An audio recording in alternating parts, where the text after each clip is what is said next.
R-Lens Produtora.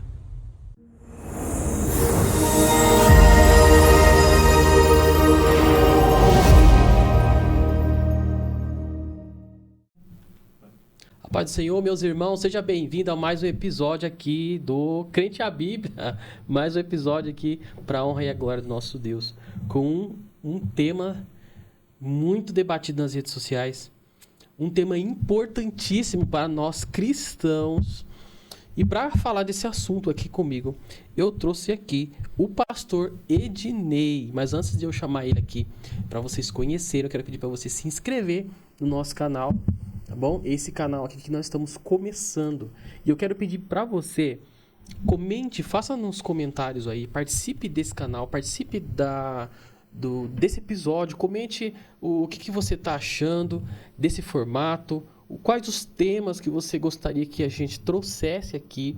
Então, eu quero muito saber do seu feedback. É um canal que está começando agora e é muito importante você que ama as escrituras participar para que a gente possa formar aqui uma comunidade onde vai aprender a Bíblia. Então, todas as terças, às 18 horas, tem vídeos novos aqui no canal Crente à Bíblia para você, tá bom? E para você que quer conhecer o nosso site, onde nós temos lá os nossos materiais, é crentepodcast.com.br, tá bom? Só você digitar lá, temos alguns materiais que você compra e entrega na sua casa, como agendas, devocionais. Para você que prega a palavra, nós temos Caderno do Pregador nas versões masculino e feminino, tá bom?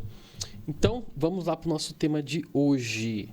Nosso tema de hoje é a salvação, né? Que é a doutrina da salvação, que é mais conhecida como soteriologia. E para falar sobre esse assunto, eu chamei o pastor Ednei. Pastor Ednei, seja bem-vindo, pastor. Amém. Obrigado, meu irmão. Estou muito feliz de estar aqui hoje com os irmãos. Graças a Deus por esse trabalho, eu que tenho acompanhado o podcast. E eu estou muito feliz de estar aqui hoje. Espero que esse assunto ele edifique a vida de muitos irmãos que vão estar assistindo. Amém. E vão estar entendendo um pouco do que é a salvação, quão importante é a salvação para a vida do crente. Não só do crente, mas para toda a humanidade, né? Porque é verdade.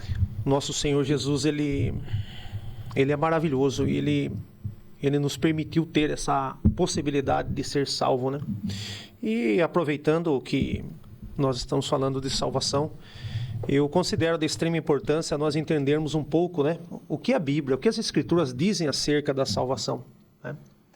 E aí também fica uma pergunta, né? Eu estou sendo salvo do quê? E para quê, né?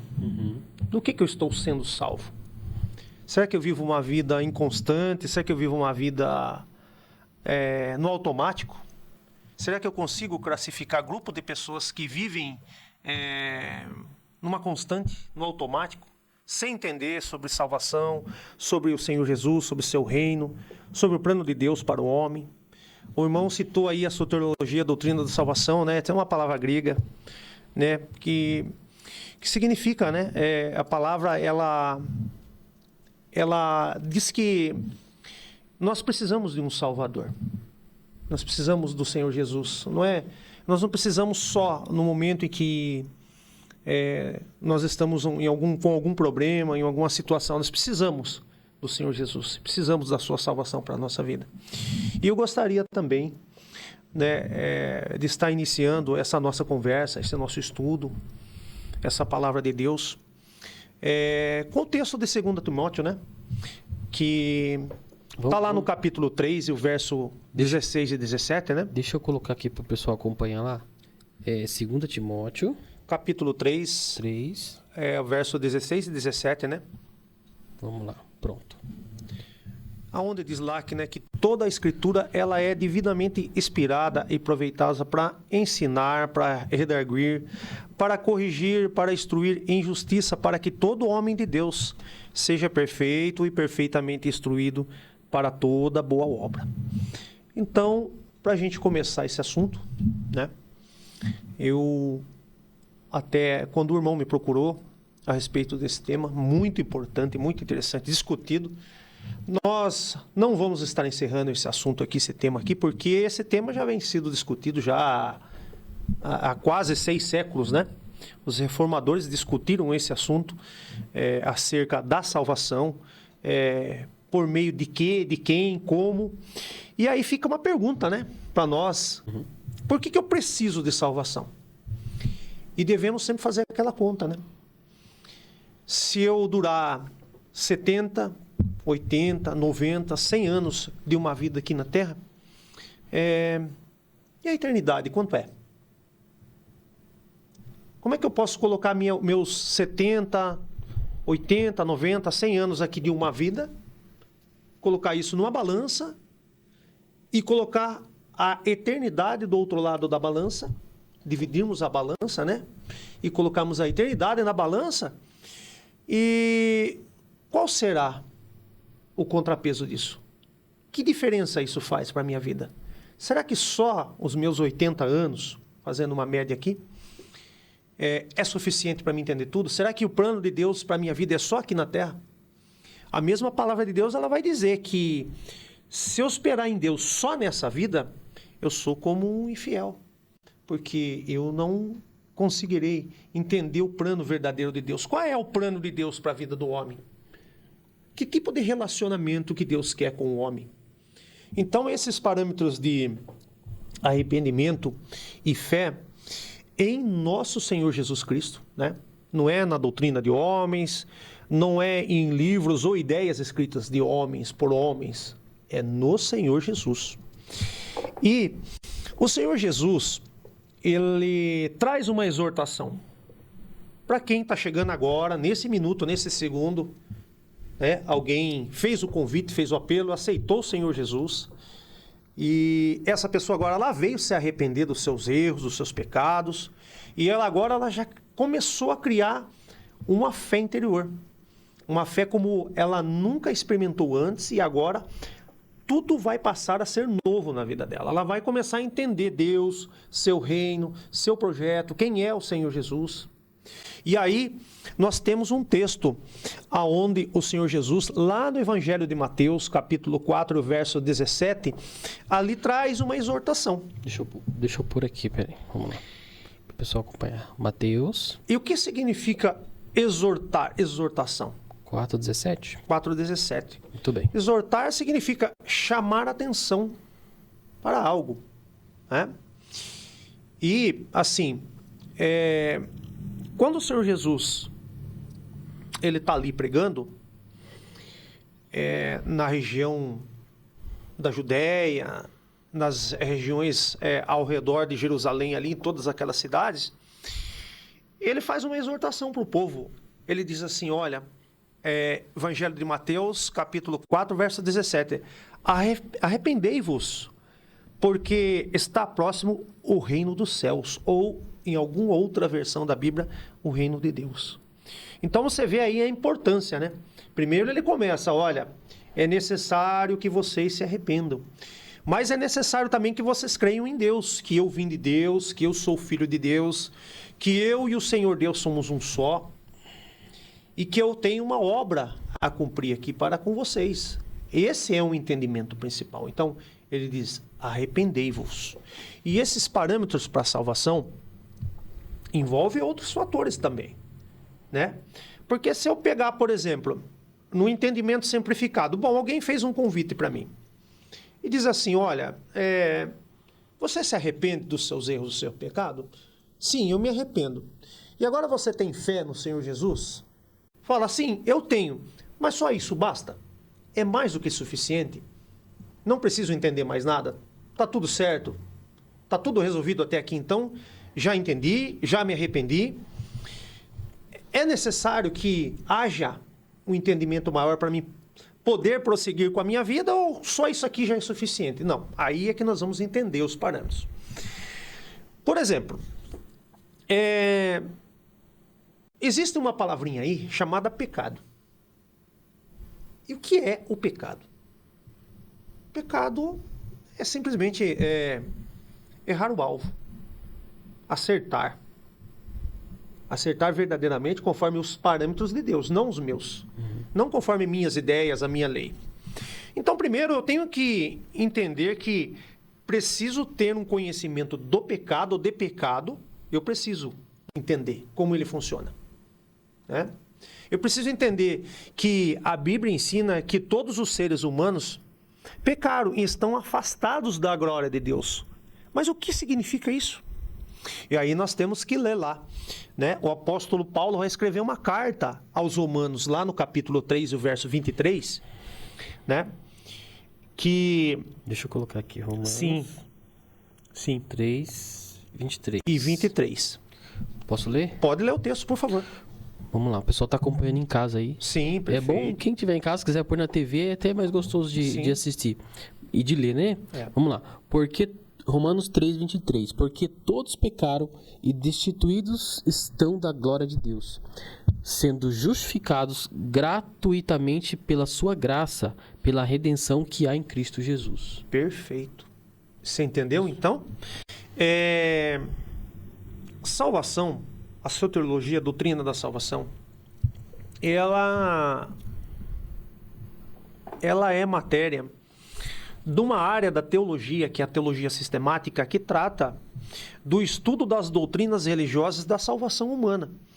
A palavra é formada a partir de dois termos gregos, sotérios, que significa salvação, e o logos, que significa palavra, princípio ou ensino.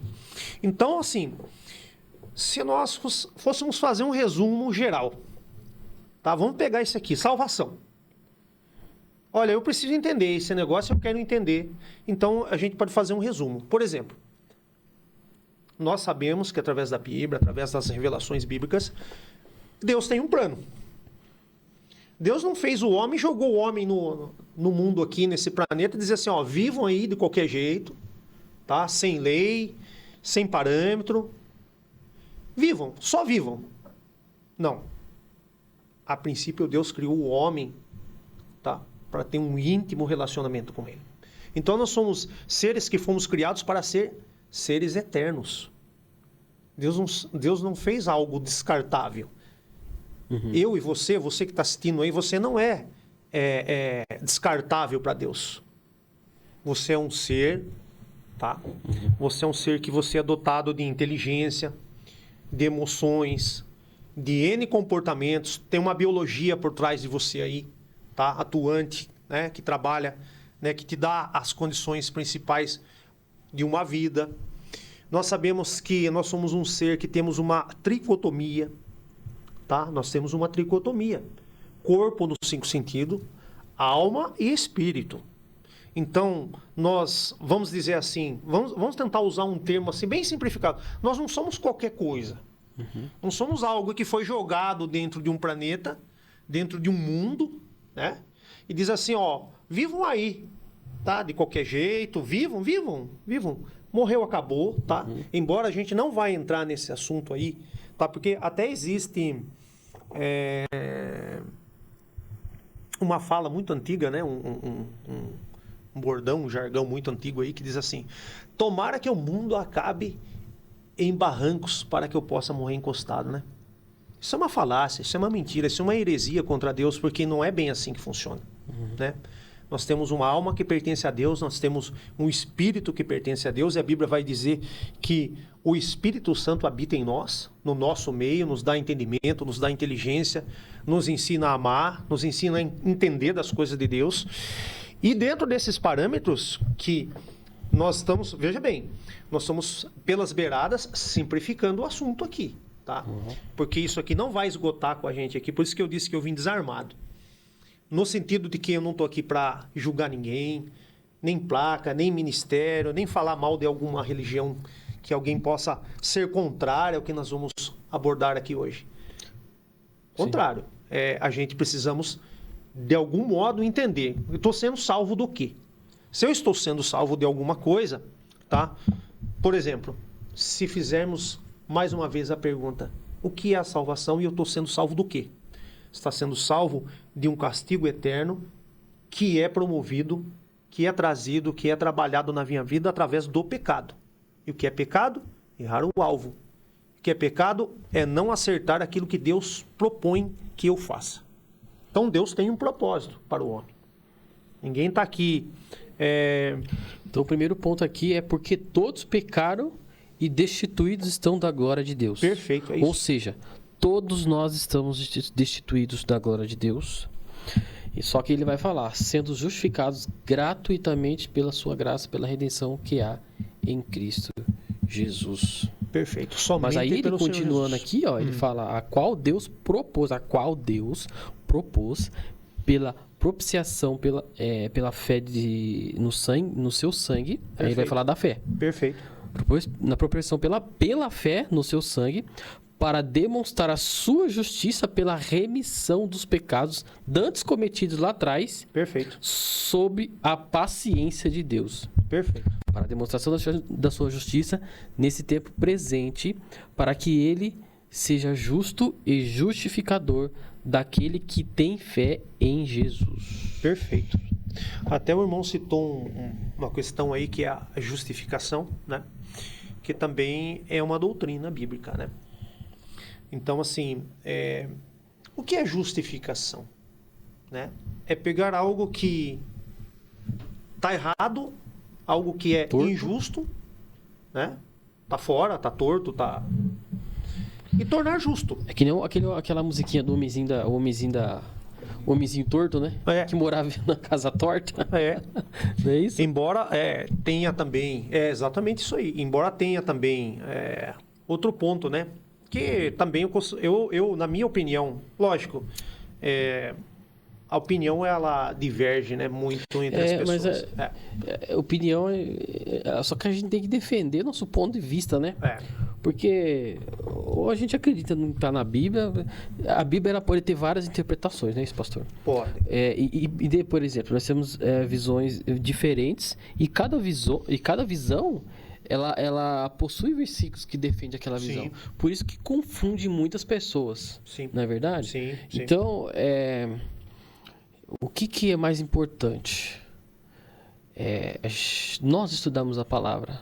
Nesse momento que a gente está aqui nesse momento, explanando a palavra e você que está ouvindo, lendo juntamente conosco, e que o Espírito Santo de Deus possa convencer você de tudo que está sendo falado. Não é verdade? Perfeito. Então, É isso. o nosso objetivo aqui é esse. É que você seja convencido através da palavra. O crente da Bíblia foi criado para isso. Porque muitas vezes a gente está falando aqui, mas quem está lendo ali, o Espírito Santo vai falando também. Vai falando. A pessoa vai convencendo, né? A gente pode falar 1 milhão de versículos aqui só que quem vai convencer é o Espírito Santo. É ele Sim. que vai fazer, né? Sim. A gente só faz a nossa parte. Sim, inclusive se me permite aqui uma fala paralela ao que nós estamos tratando aqui, mas eu me lembro que mais ou menos 10 anos da minha conversão, depois de uns 10 anos, eu tinha o hábito de ler a Bíblia, sabe? Ler os livros da Bíblia, mas chegou um dia que eu falei, não, mas tem alguma coisa errada. Eu leio, eu não entendo nada. Alguns irmãos parece que têm um fino trato com a Bíblia, sabe? Eles têm uma facilidade em ler os textos e entender o que Deus está falando ali. E eu vou confessar aqui uma coisa para os irmãos, que algo especial aconteceu na minha vida. O Espírito Santo de Deus me abriu o discernimento da palavra. Então hoje eu não consigo passar por um texto sem entender um pouquinho aquilo que Deus está querendo falar naquele texto, né? Então, assim, lógico, a gente está tratando aqui da salvação, mas é como o irmão falou. Bem abertamente, bem tranquilamente, a gente pode dizer o seguinte. Os irmãos que estão ouvindo aí, que estão assistindo esse podcast e que depois vão fazer algum comentário, eu sei que vão fazer comentários, muitos comentários, graças a Deus por isso, né? Entender o plano de Deus, entender a palavra de Deus, entender o que Deus quer, o que Deus espera do homem, né? Quando falamos homem, de uma forma geral, né? Uhum. Estamos falando de todo mundo, homem, mulher, criança, né? Quando trata o homem, trata de uma forma generalizada, né? Então, entender o que Deus quer do homem, né? E, assim, o reconhecimento do pecado, como eu já tratei aqui, que inclusive o irmão acabou de ler aí Romanos 3:23, nós temos que também falar acerca do arrependimento, né? O que é o arrependimento? Alguém que se arrependeu do quê? Do que ele está se arrependendo? De obras, de situações, de pensamentos.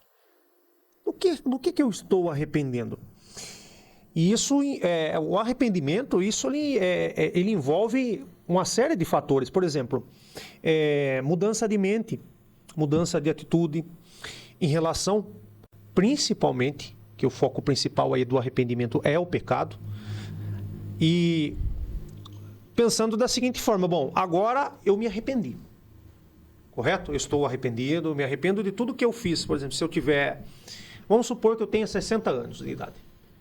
Então, eu comecei a ganhar consciência das coisas da vida lá pelos meus 10, 12 anos. Então, dos meus 10 a 12 anos, até os meus 60 anos, até aqui, quando você aceita o Senhor Jesus, quando vem o Espírito Santo de Deus e sela você, e começa a atuar na sua vida, e quando você começa a entender o arrependimento e a fé, você começa a entender o pecado, e aí você começa a pensar o seguinte, bom, dos meus 10, 12 até os 60, eu estou me arrependendo de todas as minhas obras, de tudo que eu fiz, de tudo que eu falei, de tudo que eu pensei, das minhas ações. É assim que tem que ser. Não tem outro formato. Não existe outro formato. E aí, você pensa assim, bom, então eu me arrependi. Eu sou um arrependido. Dos meus 10, 12 até os 60, eu me arrependi, está tudo bem, está tudo certo. Não, não está tudo bem, está tudo certo. Porque você precisa não só entender o pecado, a fé e o arrependimento, mas a partir do momento que você começa a entender todo esse processo, você começa um outro processo, que é o afastamento. Você precisa se afastar. Por exemplo, eu vou explicar. A pessoa que tinha o hábito de mentir. Porque qual é o propósito da mentira na vida do homem? A mentira, ela só me traz um benefício próprio, para mim mesmo. Eu posso mentir coletivamente? Você pode mentir coletivamente. Eu posso ter um grupo de pessoas aqui, então eu invento uma mentira para todo mundo se dar bem, mas em primeiro plano, a mentira, ela só me beneficia. É um benefício próprio para a minha pessoa. Então, a pessoa que ela tinha o hábito de usar a mentira, de mentir, para ela poder adquirir benefícios através do arrependimento, do entendimento do pecado e do que significa a mentira e o mal que isso pode trazer a ela começa a se afastar. Então, é um processo meio que automático. E esse processo, ele tem um nome. Ele chama-se regeneração. Que é o quê? É trazer de volta aquela essência perfeita, natural de Deus, que Deus criou o homem para ser perfeito. Uhum. Embora o pecado começou lá com Adão e Eva, mas Deus criou o homem para ser eterno e para ser perfeito e viver a eternidade com Deus. Uhum. Então essa regeneração, ela vai começar a trabalhar na vida da pessoa, a ponto que a pessoa começa a entender que, em certo momento, antes de todo esse processo, ela não entendia. Então, por exemplo, alguém por aí vai dizer assim, mentir é bom, mentir te ajuda, mentir acerca de qualquer coisa é um benefício maravilhoso para a sua vida. Na verdade, não é bem assim. Então, nós vamos listar depois, tá? Uma série de pecados aqui, porque é importante a gente entender. Entendi. Nós estamos falando aqui, é o passo a passo da salvação, né? Sim. Que primeiro você disse aqui, que é o reconhecimento do pecado. Perfeito. A primeira coisa é você reconhecer que você pecou. Porque se a gente parar, qualquer pessoa na rua hoje, sendo crente ou não, pode ser de qualquer outra religião, qualquer um vai falar que pecou em algum momento. Perfeito. Então ele vai falar, eu pequei. Pronto, ele reconheceu. Até quem está no mundo reconhece que ele pecou. Isso aí qualquer um faz, né? Só que daí tem o segundo passo que você mencionou, que é se arrepender. Aí nem todos vão fazer isso. Não é isso? Exatamente. É o segundo passo. Nem todos vão se arrepender. Às vezes ele reconhece, eu sei que eu estou em fornicação, eu sei que eu sou uma pessoa promíscua, eu sei que eu sou um mentiroso, mas aí que, igual você falou, se afastar, né? Que é o arrependimento, que não é aquele arrependimento de você continuar na prática, mas de você se afastar. Aí sim conclui o arrependimento. É isso, né? Perfeito. É assim, lógico. Mudança de mente, É né? isso, Metanoia. metanoia. Mudei minha mente a eu partir ia de chegar agora. nesse ponto. Veja bem, é porque assim, por que eu tô dosando um pouco aqui? Dá para perceber que eu tô dosando, né? Por quê? Sim. Porque é um assunto gigantesco, nós não vamos esgotar ele, nós poderíamos ficar falando aqui até, sei lá, até a próxima quinta-feira da semana que vem. Isso aqui não dá para esgotar. É fato que o irmão citou um ponto muito importante. Sem a ajuda do Espírito Santo, não tem fé e não tem arrependimento. Então, até o apóstolo Pedro vai escrever uma das suas cartas dizendo assim, olha, aquele que peca, tá? E fala que não peca se faz mentiroso. Então já parece até ser um pouco redundante. Você, se eu peco, falo que não peco, eu sou mentiroso. Então já pecou. É automático. Porque a própria palavra já diz que todos pecaram e foram destituídos. Todos. É como se Deus falasse assim, olha, não tenho nenhum ser humano de Adão até aqui, entre parênteses, salvo o guarda o Senhor Jesus, só ele, somente ele, só o Senhor, pecou. Todos pecaram. Todos vêm do erro, todos vêm... Ah, mas então a culpa é do Adão. Não, nós pecamos deliberadamente. Agora, temos que também gerar um entendimento. Não é porque você está no processo de regeneração que você já é santo. Porque, veja bem, concordemos numa coisa. O que é santo? O que quer dizer essa palavra? O que quer dizer ser santo? O que significa isso? Né? Será que ser santo é eu vestir um manto, uma roupa, uma indumentária, uma roupa bonita, algo perfeito e andar na mais perfeita ordem dessa vestimenta, dizer assim, olhem para mim, eu sou santo. Não. Ser santo significa ser separado. Separado para quê? Para Deus, para a obra de Deus, para o seu reino, para a sua salvação. Então é muito simples. Então, sem o Espírito Santo, não conseguimos e não conseguiremos. Tá? Isso é bíblico, tá? Eu não estou falando algo aqui, como eu disse, eu estou filtrando uma boa parte do assunto, porque se o irmão percebeu, uma coisa puxa a outra.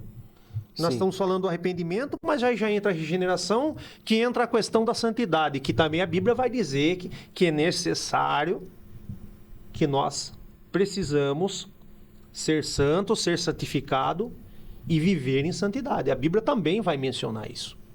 Mas a gente tem que voltar aqui no parâmetro da salvação, né? Que aí é a metanoia, tá? Mudança de mente, mudança de atitude em relação ao pecado, afastando-se dele, voltando-se para Deus, que é um requisito essencial para a salvação. Inclusive, Atos capítulo 3, verso 19, e Evangelho de Lucas capítulo 3, e o verso 13 vai falar disso aí, tá?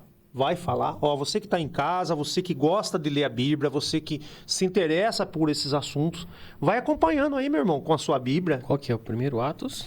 Atos 3,19 e Lucas 13,3. E vai falar, né, que esse voltar para Deus é um requisito essencial para a salvação. Vamos lá, Atos 3,19. Pode ler. Arrependei-vos, pois, e convertei-vos, para que sejam apagados os vossos pecados. Perfeito. E para que vejam assim os tempos do refrigério pela presença do Senhor. Perfeito. E envie ele a Jesus Cristo, que já dantes vos foi pregado. Perfeito. Entendeu? Então, você percebeu aí que quando Deus fala assim, olha, é necessário que vocês se arrependam. É necessário que vocês tenham fé.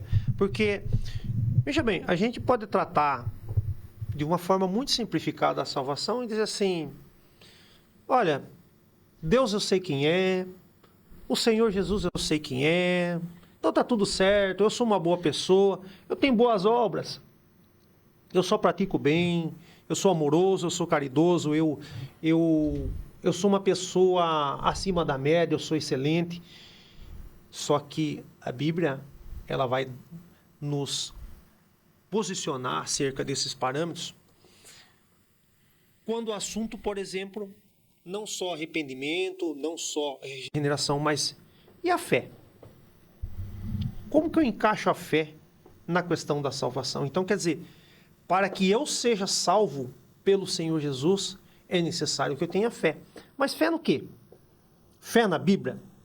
Fé em Deus? Fé no apóstolo Paulo? Fé no Senhor Jesus? Fé em mim mesmo? Fé em obras? Que tipo de fé eu preciso ter? Será que a Bíblia me ensina? Será que a Bíblia pode me mostrar por que da fé? Ou melhor dizendo, por que da fé? Que representação tem essa pequena palavrinha, né? Fé, né? E o que é fé? Fica uma pergunta. Tem um texto para isso. Já comenta aí o que você tá achando desse conteúdo. Enquanto a gente vai procurando o versículo aqui. E vai aparecer na tela aí para você o texto bíblico. E comente se você gosta desse formato, se você está conseguindo enxergar bem aí o versículo na tela, né? Queremos que você acompanhe junto com a gente aí esse estudo aí. Achou? Amém? Não, é simples, é que eu estava folheando aqui no sentido de posicionar o ouvinte aí acerca de gerar um entendimento, porque é como eu disse aqui, na ciência eu vou para o experimento, e quando as coisas de Deus é a palavra de Deus que me diz se isso está certo ou está errado. Por isso que é a nossa única regra de fé e prática. Fé e prática. Se a fé, Hebreus 11, tá? Verso 1 aí. Ora, a fé é o firme fundamento das coisas que... Peraí só um pouquinho, que eu coloquei errado, pessoal, aqui. Hebreus 11:1, né? É isso. Pronto, aí. A fé é o firme fundamento das coisas que se esperam e é a prova das coisas que não se veem. Então, se eu for gerar uma ideia simplificada da fé, é um firme fundamento que Deus coloca em mim, no meu coração. E coração, né? Biblicamente falando, coração é mente. Então, Deus coloca essa fé em mim e através dessa fé eu começo a entender Deus. Então, é um firme fundamento. É firme e é um fundamento. Uhum. E não é modificável por fatores de uma ideologia humana. Não é. Eu não consigo dizer assim, fé natural. O que é fé natural? Fé natural todo mundo nasce com ela. Por exemplo, eu vou dar um exemplo. Todo mundo tem em seu pensamento, em seu coração, olha, eu acho que tudo vai dar certo. Eu acho que tudo vai correr bem. Eu acho que o fim disso aqui vai ser uma coisa boa. Essa é uma fé que você tem natural em acreditar que aquilo vai dar certo. Que aquilo é uma possibilidade de correr bem. Então, isso é uma fé natural. Fé nas coisas que podem dar certo. Mas, veja bem, a fé que nós estamos tratando aqui é a fé, tá? Esse firme fundamento aqui do Hebreus 11, no Senhor Jesus Cristo. Fé em Deus, na sua palavra, o Senhor Jesus é Deus. E essa fé, ela é uma fé no Senhor Jesus para salvação. Então a gente costuma dizer assim, fé salvífica. Porque a salvação ela é recebida ela é fornecida pela graça de Deus.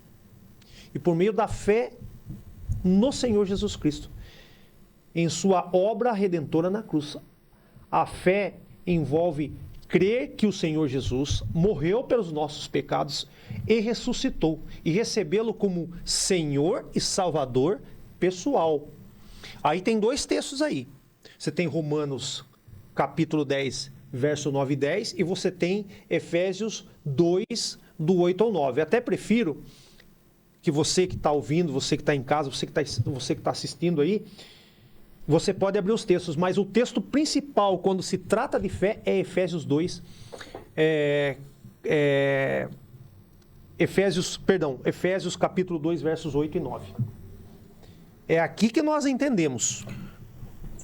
Até se o irmão quiser ler. Sim, Efésios 2, 8 e 9. 2, 8. Porque pela graça sois salvos, por meio da fé. E isto não vem de vós, é dom de Deus. Perfeito. Versículo 9. Não vem das obras, para que ninguém se glorie. Eita, isso aí pega, né? Porque tem gente que acha que a fé vem pelas obras, né? Fazer o bem, né? Perfeito. E Tem até muita gente que vai achar que a salvação vem pelas obras. E a palavra de Deus vai dizer que a fé não vem pelas obras. se eu a nossa salvação, abordagem fosse a salvação não vem pelas obras. se a nossa abordagem fosse na ciência, eu ia para o experimento. Como a nossa abordagem é Deus, o seu reino e a sua salvação, que é o nosso assunto aqui hoje, é na Bíblia que eu vou buscar a resposta. Para isso aí. Sim, vão ter religiões aqui que vão vai divergir aqui, né? Perfeito. Né, pastor? Que aqui já entram outras religiões que já muda aqui. Ensina muitas religiões pagãs, eles vão ensinar que você só será salvo quando você atinge algo muito uma mudança de mente muito acima do natural, ou que você tem que ajudar muitas pessoas, ou você tem que ser uma pessoa muito caridosa, ou você tem que estudar tanto para você atingir lá o tal da nirvana, né? Não é isso? Então, então essas religiões vão ensinar, não é isso? Vê se eu estou errado. Não, tá certo. Que vai pedir para você executar coisas, fazer coisas para que a sua fé... Só que o Evangelho vai dizer que a salvação é pela fé. É só acreditar. Pela fé. O irmão citou um ponto importante. Nós sabemos na Bíblia que Tiago ele vai fazer uma exortação acerca disso aí, né? Que é necessário que aquele que tem fé no Senhor Jesus precisa transparecer algumas obras. E aí a gente fica... Não é que ficamos entre a cruz e a espada. Que inverte as coisas. Mas assim, vamos colocar a ideia em cima da visão do irmão. Por exemplo, o apóstolo Paulo ele vai dizer assim, olha, mesmo que eu doasse todo o meu dinheiro, minha fortuna, mesmo que eu desse meu corpo a ser queimado, se eu fizesse a melhor das melhores obras, eu nada seria se não tivesse amor ou sem amor. Então, só aí você já vê que esse atributo de, olha, para alcançar a salvação, eu preciso ser alguém acima da média, eu preciso fazer grandes doações, grandes somas de dinheiro para que eu alcance uma certa posição perante os homens, perante Deus, então, como se Deus se importasse, porque vamos conjecturar algo aqui que eu considero muito importante, de extrema importância. Quem está no controle de tudo agora? Deus. Quem manda em tudo? É Deus. Quem fez tudo? É Deus.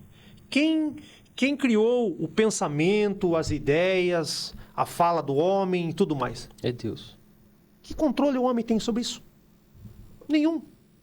Então, se a gente for pensar o seguinte, se eu achar que através de uma grande obra maravilhosa que eu posso realizar, e se você tiver condição, e se Deus te der a possibilidade disso, você não estamos aqui indo contra isso.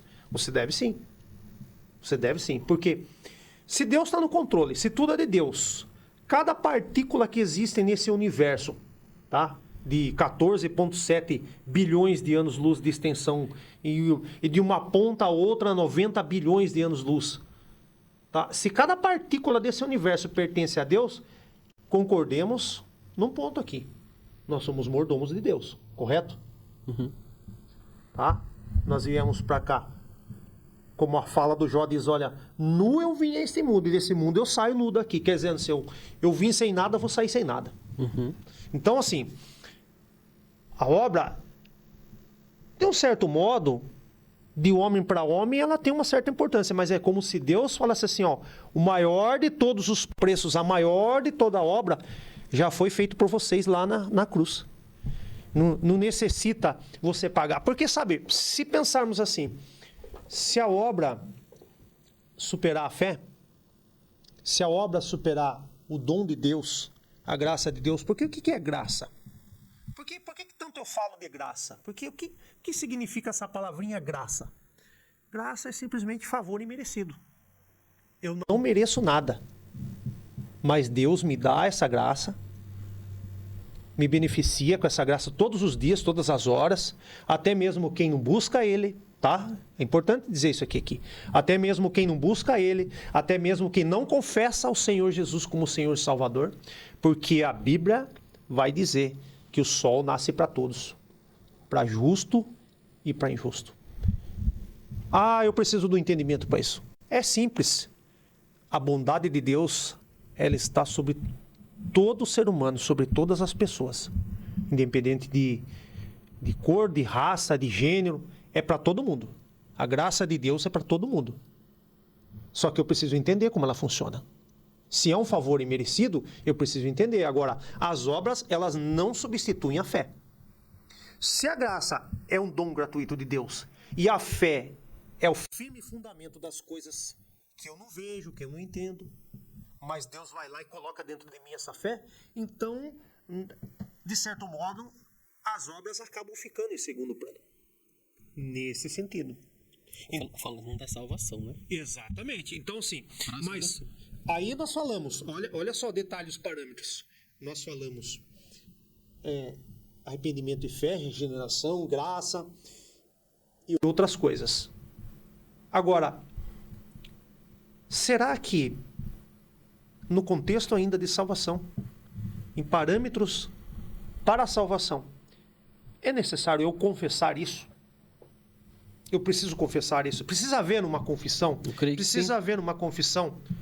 Eu creio que sim. Será que eu devo me envergonhar disso? Porque, eu vou falar aqui no começo da minha conversão. Eu confesso que eu tinha um pouco de vergonha de colocar um paletó, de colocar uma gravata, de colocar uma roupa assim que...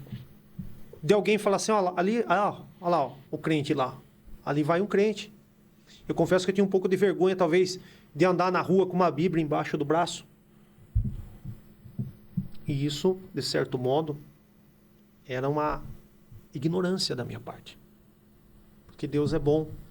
Porque Deus me chamou para essa salvação. E nós vamos ver se é o homem que vai ou é o homem que escolhe, ou é Deus que chama. Uhum. Porque duas coisas ele coloca em mim no momento da confissão. Ele coloca o arrependimento e coloca a fé, correto? Então já não é obra do homem. Eu não posso pedir para o irmão, falar assim, irmão, me dá tanto aí de arrependimento e me dá mais tanto de fé. Vou fazer um pix para você de fé ou um pix de arrependimento. Tem isso? Não. Não tem. Aí eu volto para a confissão. É necessário eu confessar? É necessário eu não me envergonhar desse Deus e sim ter um certo orgulho, embora o orgulho ele é tratado como um parâmetro para pecado, mas assim, eu devo ter um certo orgulho de quando eu me apresentar para as pessoas, e as pessoas perguntam, meu irmão. As pessoas perguntam, o senhor é cristão? O senhor é crente? O senhor é evangélico? Sim, senhor, sou sim. Graças a Deus, pela graça e misericórdia do Senhor Jesus, sou. E não me envergonho nem um pouquinho disso. É o contrário. Eu tenho muita satisfação, tenho muito prazer nisso. E qual que é o versículo que você tem para falar sobre confissão? Então, a confissão pública da fé no Senhor Jesus Cristo é um aspecto importante da experiência da salvação. Então, está lá em Romanos, capítulo 10, verso do 9 ao 10. Lá o apóstolo Paulo vai dar uma ênfase especial aí a essa questão. Posso ler? Pode, por favor. A saber, se com a tua boca confessares ao Senhor Jesus e em seu coração creres que Deus o ressuscitou dentre os mortos, serás salvo. Versículo 10. Visto que com o coração se crê para a justiça e com a boca se faz confissão para a salvação. Perfeito. Matou. Checkmate. Perfeito. O texto que o apóstolo Paulo escreve no capítulo 10 está dizendo assim, viu? cristão, crente escondido, ou eu tenho vergonha de falar, eu tenho vergonha de me posicionar. Isso não existe. Eu tenho que ser um crente confesso. Só que não confesso por atitudes e obras, mas eu tenho que transparecer que essa fé que Deus colocou dentro de mim e que ela está me salvando, tá? Porque nós temos que deixar bem claro uma coisa aqui. Nós estamos em um processo. Regeneração é processo. Tá? Então nós estamos sendo salvos todos os dias pelo Senhor Jesus, pelo trabalhar do Espírito Santo. Errou, arrependa-se. A gente vai errar sempre, né? Vai errar. Alguma coisinha sempre a gente vai fazer todo dia, né? Vai errar, não tem como escapar disso aqui. Só que o confessar aqui para salvação é no momento daquele, né? Que primeiro vem você, igual nós vamos resumir de novo, que é o reconhecimento do pecado. Primeiro você reconhece que você pecou, você se arrepende daquele pecado. Sim. Aí você crê em Jesus, aí depois vem a confissão. É isso? Perfeito, é isso. A confissão. E essas são as etapas para que a salvação, elas começa a atuar na vida da pessoa. Na vida da pessoa. É aqui que é um ponto importante de a gente falar, pastor Ednei.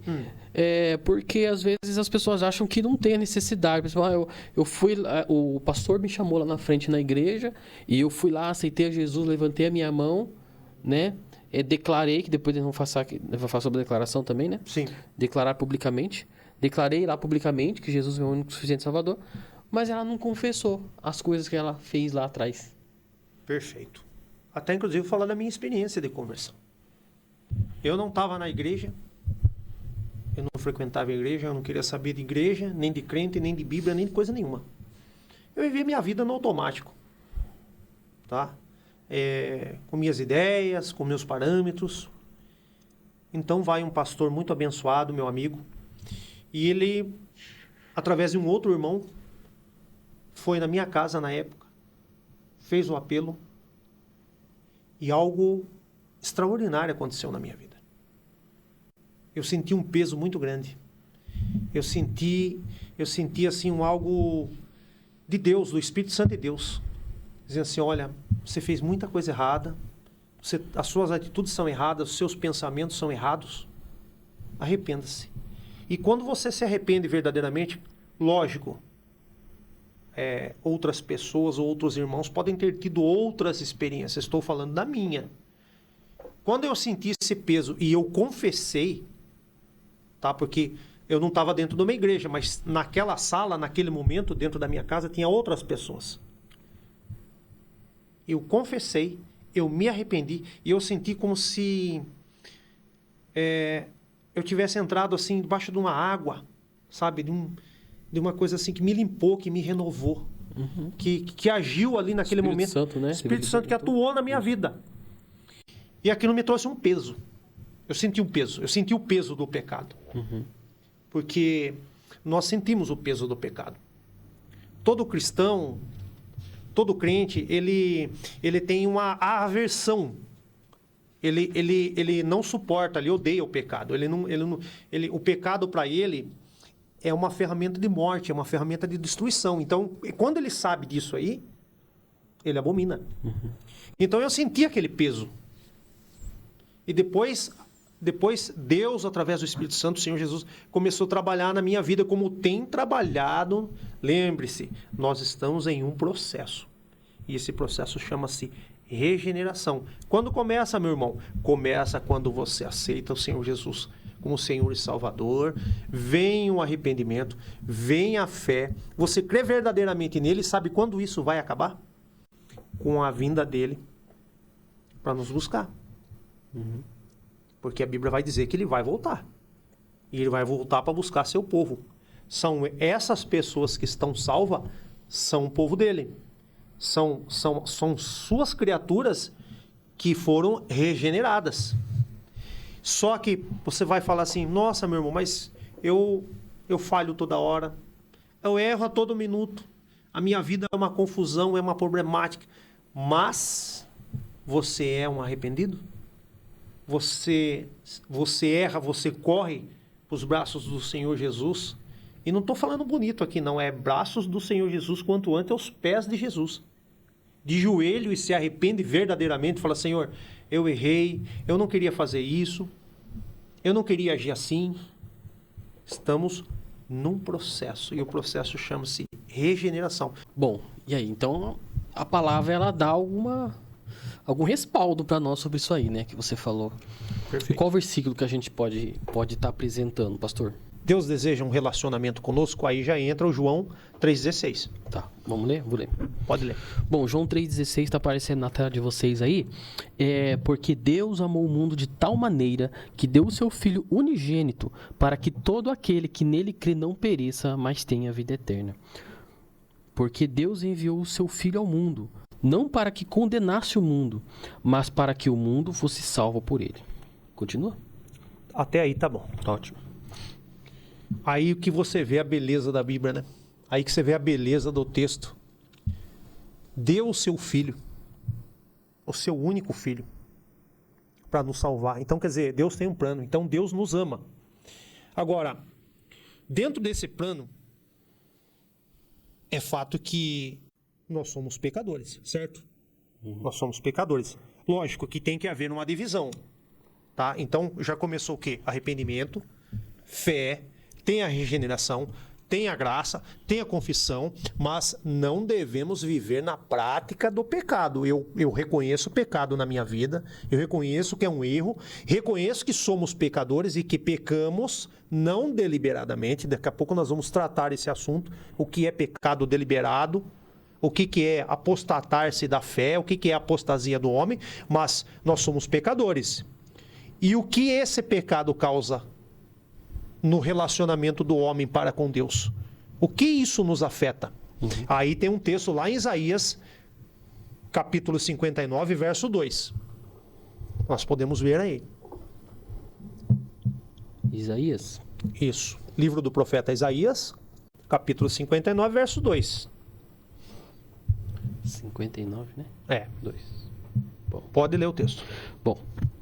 Mas as vossas iniquidades fazem separação entre vós e o vosso Deus, e os vossos pecados encobrem o seu rosto de vós, para que não vos ouçam. 3. Porque as vossas mãos estão contaminadas de sangue, e os vossos dedos de iniquidade. Os vossos lábios falam falsidade, a vossa língua pronuncia perversidade. Mais? Até aí. Tem. Você percebeu uma coisa aí nesse texto? Lógico, se a gente for entrar num contexto teológico, Deus está tratando com o seu povo aí. Deus está tratando com o judeu aí, tá? Mas o que a gente traz o texto? O que a gente interpreta do texto? O que a gente... qual é a exegese que nós temos? Olha, os nossos pecados, os nossos erros, as nossas iniquidades nos afastam de Deus. Essa é a ideia que o texto está trazendo. Porque não adianta a gente vir aqui, por exemplo, falar um monte de texto para os irmãos, para quem está chegando agora, para quem é novo convertido, porque nós estamos falando aqui com 3 tipos de pessoas aqui. O que está chegando agora, o que já tem algum tempo de caminhada com Deus e o que já tem bastante tempo de caminhada com Deus. Então, assim... Ou pode ter até pessoa que tem dúvida dessa salvação. Exatamente. Se nós não transmitirmos a ideia do texto, porque assim, por que o livro do profeta Isaías... né? No capítulo 59, verso 2, fala, ó, os pecados de vocês, Deus dizendo, os pecados de vocês, de certo modo, nos criam um problema de relacionamento. Nos cria um afastamento. Isso é um problema seríssimo. Você vê o estrago que o pecado faz. Nós não vamos nem entrar muito no contexto pecado aqui, porque o assunto é salvação, mas... se você observar esse texto aí, você fala, nossa, quer dizer que se eu pecar deliberadamente, Deus se afasta de mim? É bem da verdade que o texto está dizendo isso. É bem da verdade que o texto está dizendo exatamente isso, que ó, seus pecados, as vossas iniquidades, seus erros, causam um afastamento. É porque ele fala aqui na parte B, né? E os vossos pecados encobrem o seu rosto de vós. Perfeito. O seu rosto de vós está se referindo a Deus, não é isso? Exatamente. Os vossos pecados encobrem o seu rosto. O seu rosto de quem? O rosto de Deus. Isso. Deus, ele encobre o rosto de vós para que não vos ouça. Para que não ouça quem? A nós. Deus, ele faz assim, encobre o rosto para que não ouça. Porque ele não compactua com o pecado, né? Exatamente. De forma nenhuma. A Bíblia vai dizer que Deus é tão puro de olhos que não pode ver o mal, né? Isso é maravilhoso, isso é fantástico. Agora, dentro desse plano ainda, você vê que nós estamos comprimindo ao máximo, né? Porque, como eu disse, esse assunto, esse estudo, ele não vai encerrar aqui. Sim. Isso aqui é uma coisa maravilhosa, uma coisa fantástica. Isso aqui é a principal doutrina do crente. É isso aqui que realmente interessa para a vida do crente. Esse posicionamento que esse estudo traz. Então, assim, e tem mais um ponto. Cristo morreu por nós para pagar o preço do nosso pecado e restaurar o relacionamento. Que relacionamento? O que aconteceu aí? Aí tem um texto lá de Romanos, capítulo 5, verso 8, pode ler? Vamos lá, peraí. Romanos. Capítulo 5, verso 8. 5, 8. Opa, peraí, deixa eu voltar aqui. Espera só um pouquinho. Bom, Romanos 5... Verso 8. Verso Só 8. 8. Mas Deus prova o seu amor para conosco, em que Cristo morreu por nós, sendo nós ainda pecadores. Perfeito. Então, quer dizer, existe um plano de salvação aí. Existe um projeto. Vamos abrir um parênteses aqui. Veja bem. Então, Deus criou o homem, certo? Lá no Éden, colocou o casal lá, tudo é perfeito, tudo é maravilhoso. Vem Satanás, induz a mulher vai, induz o homem a comer do fruto proibido da árvore do jardim, que Deus proibiu que vocês, dessa árvore do meio do jardim, vocês não podem comer. Tá lógico, eu estou falando muito simplesmente, tem muita coisa aí, mas estou falando bem simples para você entender. Então Deus tem esse projeto. Coloca o homem lá, faz tudo. Deus faz tudo, Deus é perfeito em tudo. Tanto que existe uma falácia aí no mundo aí fora, Deus escreve sempre por linhas tortas. Por linhas tortas. Eu discordo, não concordo, isso é uma falácia. Deus é sempre certo, Deus é maravilhoso, Deus é perfeito. E fica um alerta aqui, tá? Fica um alerta aqui. Nós, seres humanos, criaturas, nós temos uma péssima ideia de que nós trazemos Deus a uma estatura de homem. Quando você trata Deus e o Senhor Jesus, é como se você estivesse na mesma altura, na mesma estatura, e você diz assim, olha, eu estou tratando com Deus aqui. Deus é muito mais que nós possamos imaginar. Então Deus cria o homem. Mas Deus também tem um projeto. E Deus também tem um plano. E dentro desse plano, Ele criou tudo perfeito.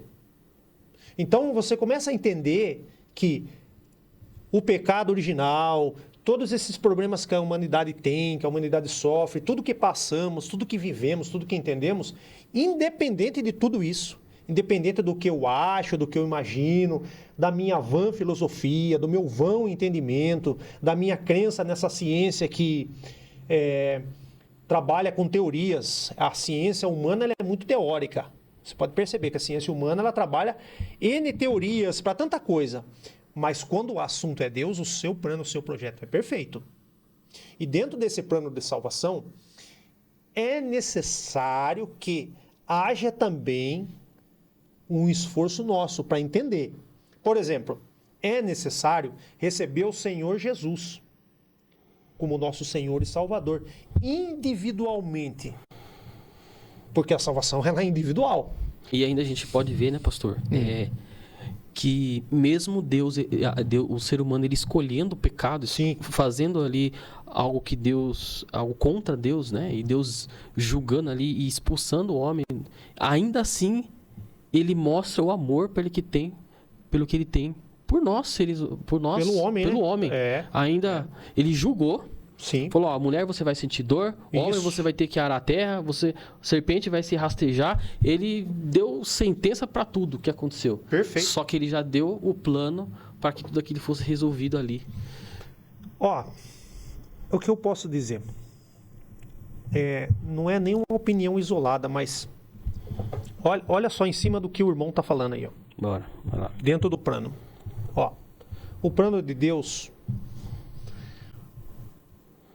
já foi feito antes da fundação do mundo. Aí eu pergunto para o irmão, existe um texto que me lança a luz para me ver se isso é verdade? Se Deus está falando a verdade aqui, quer dizer então que o Adão e a Eva, o pecado e tudo mais, e Satanás e toda essa história, mas nesse plano, como um engenheiro, que é o Senhor Jesus, que João, capítulo 1, verso 1, vai dizer que o Senhor era o Verbo, e o Verbo estava com Deus, e as coisas, elas só existem por causa dele, e por ele. Então, se as coisas só existem por causa dele e por ele, quem é o sujeito desse texto? Quem é o principal protagonista desse texto? É o Senhor Jesus. Ele é o grande consultor, ele é o grande engenheiro, ele já fez o projeto completo. Vamos ver onde está esse texto? Se é que esse texto existe verdadeiramente mesmo, se é que ao pé da letra, literalmente eu consigo encontrar um texto na Bíblia que me mostra, olha, o projeto já estava pronto. Uhum. Tem um texto? Tem. Apocalipse capítulo 13, verso 8. Vamos lá. Apocalipse. Capítulo 13, verso 8. Pode ler que você vai 13, ver. 8? Pode ler que você vai ver que... Vamos lá. 13, 8. Isso. E adoraram-na todos os que habitam sobre a terra, esses cujos nomes não estão escritos no livro da vida do Cordeiro, que foi morto desde a fundação do mundo. Perfeito. Aí é que entra a explicação teológica. A que termo e a que contexto eu digo assim, lá no 13:8 de Apocalipse: eis que o Cordeiro foi morto antes. Você pode ver aí que o antes está dizendo assim, olha, lá atrás já foi feito um projeto. Antes da fundação do mundo. Que mundo? Este mundo habitável aqui do ser humano. Tudo que existe, toda essa matéria, tudo que Deus criou antes. Então explica, meu irmão, explico. Lá no céu de Deus, lá na habitação do Altíssimo, do Eterno, o Senhor Jesus, o Espírito Santo de Deus, acredito eu, não é pecado isso que eu vou falar e não é heresia. Conjecturou-se que, olha, nós vamos criar um homem e vai ter um problema aí. O homem vai se desviar, o homem vai errar, o homem vai pecar, mas eu quero um íntimo relacionamento com o homem. Eu quero viver a eternidade com o homem. Então, o projeto plano é esse aqui, ó. Qual é o projeto e qual é o plano? A cruz, o sacrifício do Senhor Jesus. Esse é o projeto principal. Esse é o plano principal. Não é o que Moisés fez, não é o que Davi fez, não é o que Salomão fez, não é o que Jó fez, não é o que vamos chamar assim, bem de leve, os patriarcas fizeram lá atrás, lendo o Antigo Testamento, entendendo Deus, a sua Bíblia, o seu projeto, mas entendendo que o Cordeiro foi morto antes da fundação do mundo. E o Senhor Jesus nos Evangelhos vai dizer: vinde benditos do meu Pai, pois tudo já foi preparado desde antes da fundação do mundo. Então, quer dizer, nós entendemos que vamos priorizar aqui o entendimento. Nós entendemos que existe um plano, certo? Uhum. Dentro desse contexto, quem faz parte desse plano? As árvores, os animais, o planeta Terra? Não. O que faz parte deste plano é o homem. É o homem, humanidade. Entendeu? Uhum. E para fechar essa ponta aqui que nós abrimos, no sentido de que precisamos entender, porque nosso assunto aqui é salvação.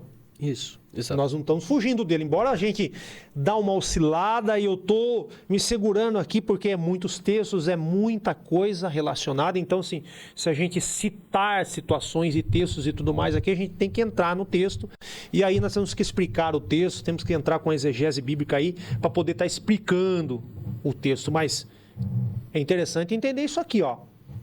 O Senhor Jesus é Deus, correto? Uhum. O Senhor Jesus é Deus. E pela graça que foi dada por Ele e pela fé veio a salvação aos homens, correto? Esse é um entendimento único, não tem outro entendimento. Ah, o Senhor Deus mandou um anjo lá, Miguel, Gabriel, para salvar a humanidade. Não. É pelo Senhor Jesus. É por entender que o Senhor Jesus projetou, executou Olha o detalhe, projetou lá, antes da fundação do mundo, executou lá na cruz, porque nós somos, há uma certa contemporaneidade aí, porque há 2000 anos atrás, correto? Certo? Então, ele projetou, executou lá na cruz e está finalizando isso aí. Ele está finalizando. A humanidade está... Esse plano ainda está em processo. Está em processo, mas é um processo já final. Ele tá na fase final. Existem... É que nós não podemos entrar aqui, mas existem... no estudo bíblico, existem ali, de Gênesis a Apocalipse, existem várias dispensações. E a dispensação que nós estamos agora é a dispensação da graça, que é o projeto de Deus. Então, esse projeto da salvação, esse plano da salvação, ele está finalizando. A humanidade toda está sendo impulsionada para um fim último, para um fim único de Deus, do Senhor Jesus. Não do governo ABC, não da ideia do filósofo ABC, não do intelectual, do cientista ABC. Plano final e único de Deus, do projeto final e único de Deus. Nós estamos sendo impulsionados para isso aí. É inevitável, é inescapável, é inexcusável. Ah, mas vai ter pessoas lá que não serão salvas. Sim, a Bíblia vai dizer que pessoas não serão salvas. Mas os salvos vão estar lá também. Então é todo mundo, toda a humanidade. Nós devem estar em torno aí de quase 9 bilhões de seres humanos na face da Terra. É todo mundo, desde a criança que nasce agora até a pessoa mais velha. Todo mundo está sendo impulsionado para isso aí. É inevitável. Não tem como escapar disso. Mesmo que eu não creia, mesmo que eu não acredite. Bom, mas aí tem um detalhe. Se é pela graça, se é pela fé e é pelo Senhor Jesus, então nós temos que ler agora um detalhe importante. Nós não vamos entrar na questão livre-arbítrio e predestinação, tá? Porque se nós entrarmos nisso aí, é complicado. Nós vamos ficar aqui 2, 3, 4, 5 horas. A gente vai fazer uma outra. Só para tratar isso aí. Então, exatamente. Então vamos ler lá Romanos capítulo 8, os versos somente, tá, irmão? Os versos 28, 29 e 30. Para entendermos uma parte desse plano da salvação. Romanos 8, 28? Isso. Bom, e sabemos que todas as coisas contribuem juntamente para o bem daqueles que amam a Deus, daqueles que são chamados segundo o seu propósito. Porque os que dantes conheceu, também o predestinou para serem conformes à imagem do seu Filho, a fim de que ele seja o primogênito entre muitos irmãos. Você viu aí? Aí você pergunta, esse texto, esse é o texto áureo da carta aos Romanos e o meu texto preferido. Todas as coisas cooperam para o bem daqueles que amam a Deus. Em outra versão bíblica, a sua está como depende da versão, está decreto. A sua está como propósito, né? Amam a Deus. Amam a Deus Essa versão de acordo com sua versão está propósito ou decreto? Daqueles que são chamados segundo o seu propósito. Seu propósito. Existem versões da Bíblia que está decreto. Que propósito? Que decreto? Não fica uma perguntinha aí? Fica uma perguntinha aí. Que propósito? Que decreto? Propósito e decreto do seu projeto, da sua salvação, desse relacionamento que Deus quer com o homem. Isso é de extrema importância, isso é da maior das importâncias. E aqui ele põe uma condição, né, pastor? Que é daqueles que amam. Então, tem uma condição aqui, né? Daqueles que amam a Deus. E a Bíblia, ela vai explicar também quem são aqueles que amam, né? Ela vai dizer que aqueles que amam é aquele que guarda a sua palavra, né? Perfeito. Então, tem um versículo que fala sobre bem, vamos lá. Juntamente, contribui juntamente para o bem daqueles que amam. Então, tem uma condição. Primeiro você ama. Né? Sim. Quando você ama a Deus, você entra para esse propósito. É para esse plano que ele teve, que foi a salvação. Para esse projeto. Muito bem. Que aí no viés, quando você começa a entender, peraí, Deus me ama, eu sendo o pior dos pecadores, Deus me ama, olha, eu errei, vamos voltar lá dos 12 aos 60 anos, eu errei até aqui, mas Deus me ama, Deus te ama, meu irmão. Ele ama todos, né? Ele ama todos. Aí vai ser nós amamos a ele, né? Exatamente. Que é o que está falando aqui. É daqueles que me amam, né? Isso.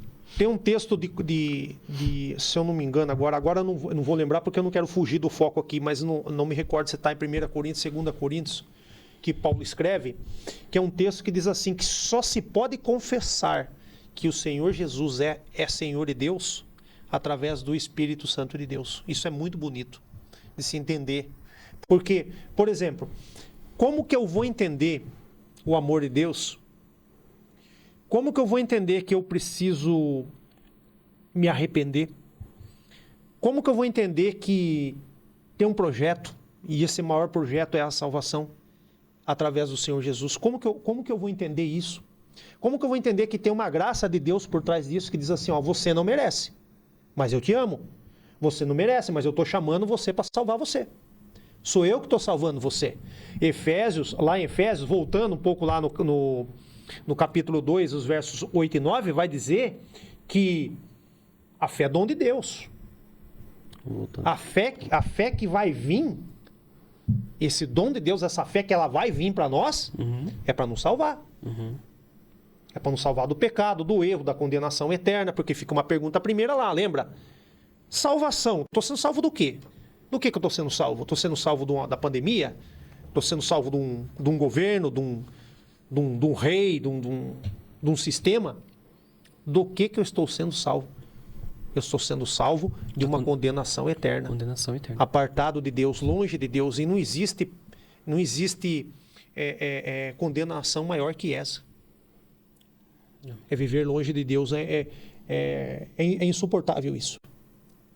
Nós nem vamos entrar na questão aqui, que tipo de castigo, que aspecto tem o inferno, porque se a gente entrar nisso Cada um que você fala é um vídeo que eu vou fazer. Você fica falando então, aí. Mas você vê, a Bíblia é maravilhosa. Vídeo, perfeito, a Bíblia é verdade, maravilhosa. é que a gente quer explicar hoje aqui sobre a salvação, né? E falando sobre salvação, Satanás, ele quer tirar a nossa salvação a qualquer custo, né? Né, pastor? Passando aqui para a conclusão. Porque quem quis ser igual a Deus? Satanás. Mas nós somos imagens e semelhança de Deus. Isso. E Satanás, ele nos odeia. Sim.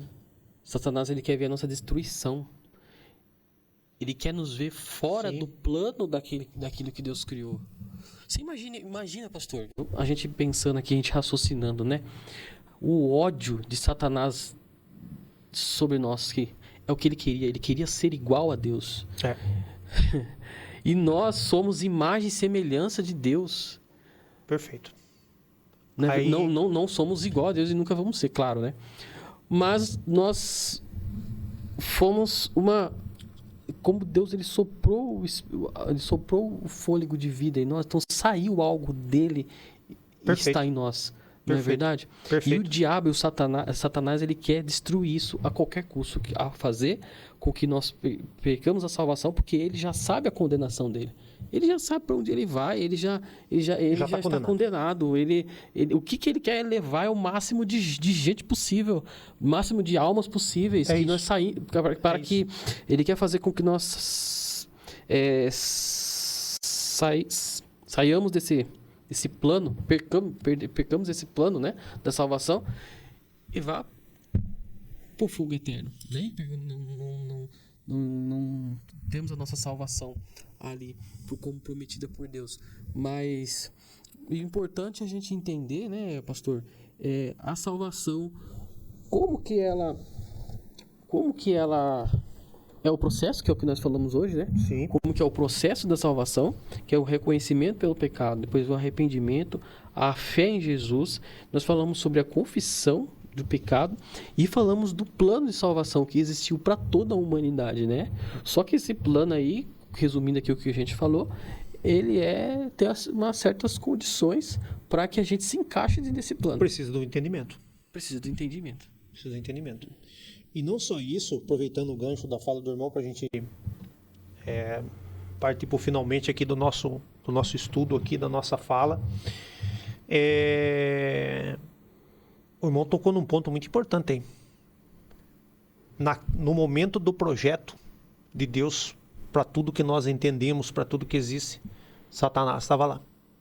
Tava junto, é verdade. Satanás estava lá. Então é o seguinte, acredita-se que ele odeia esse projeto de Deus. Ele não suporta.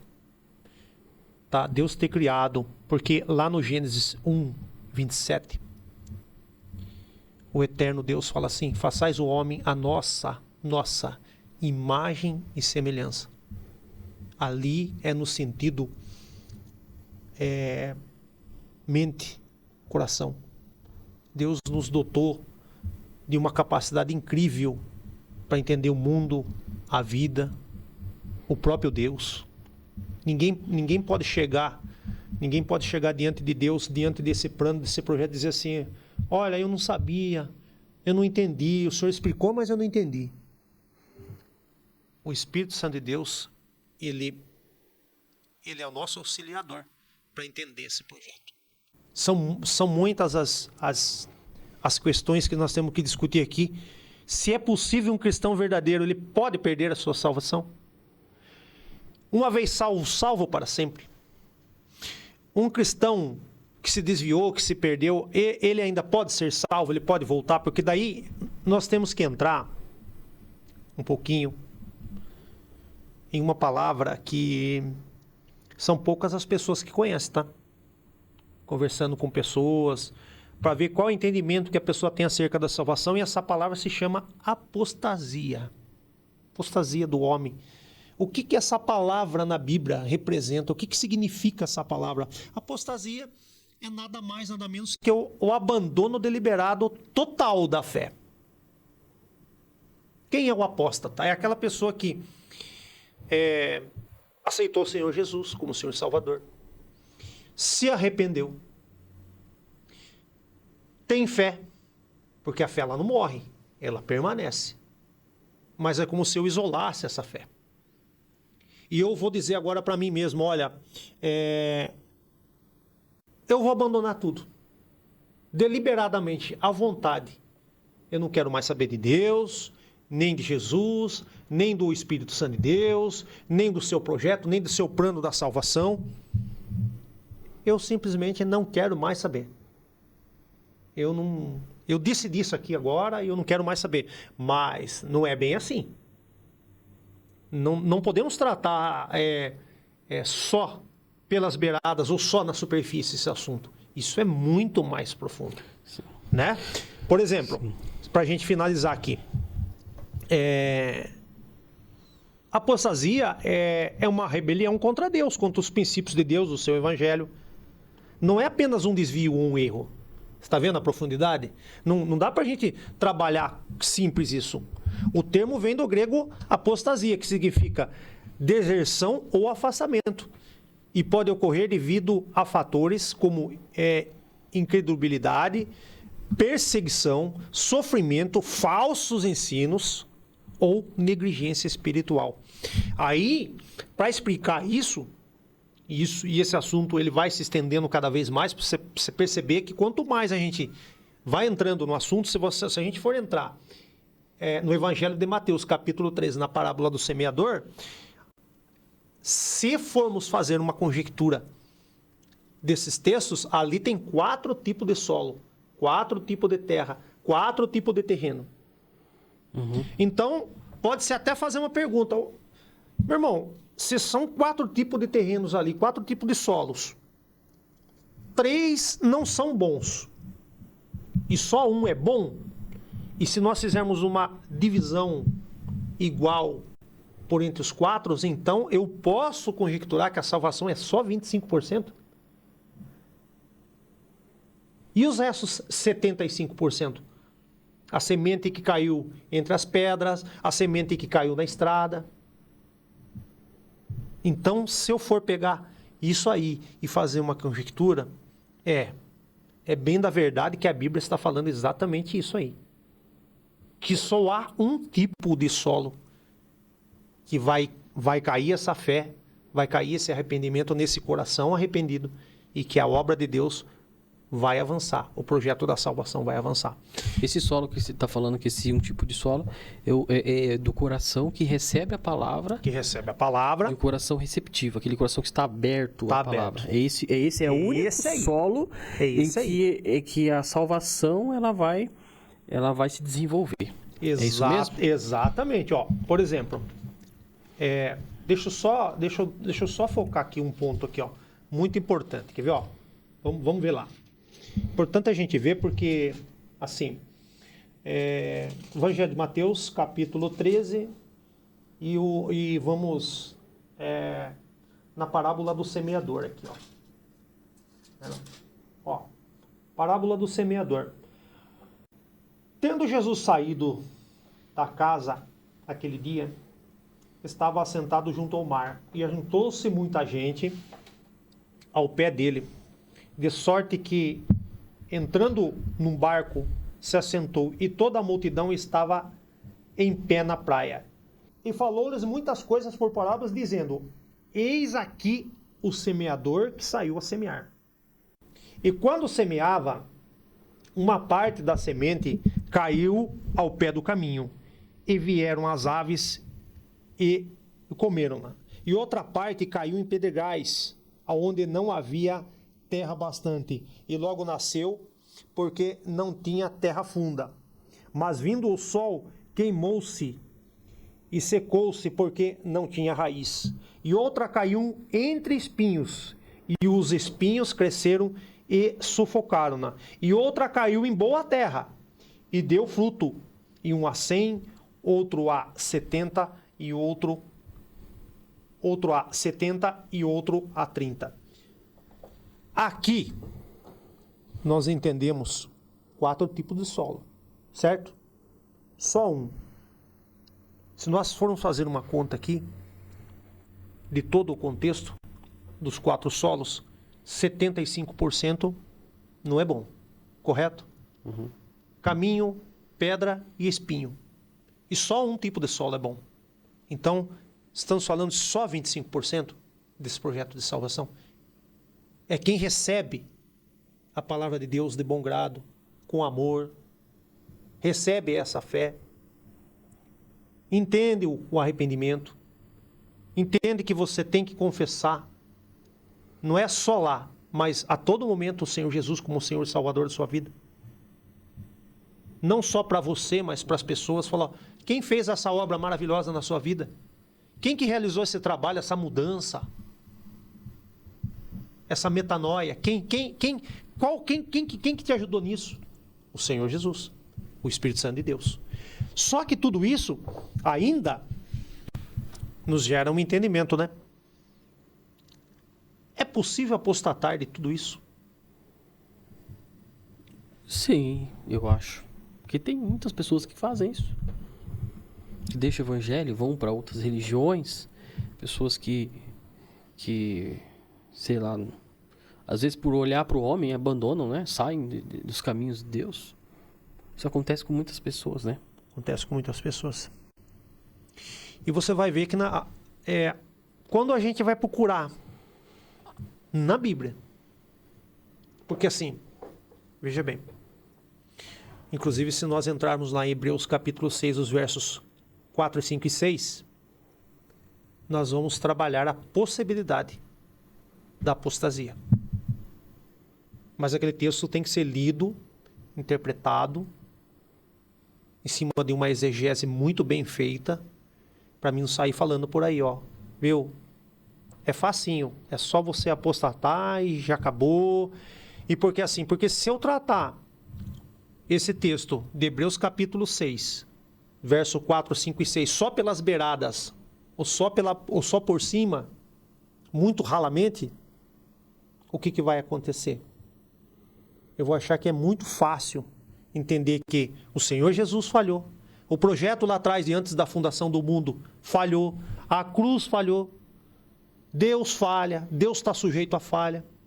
E não é esse o entendimento. Então, assim, ó, existem versos que vai trabalhar a questão da apostasia na Bíblia.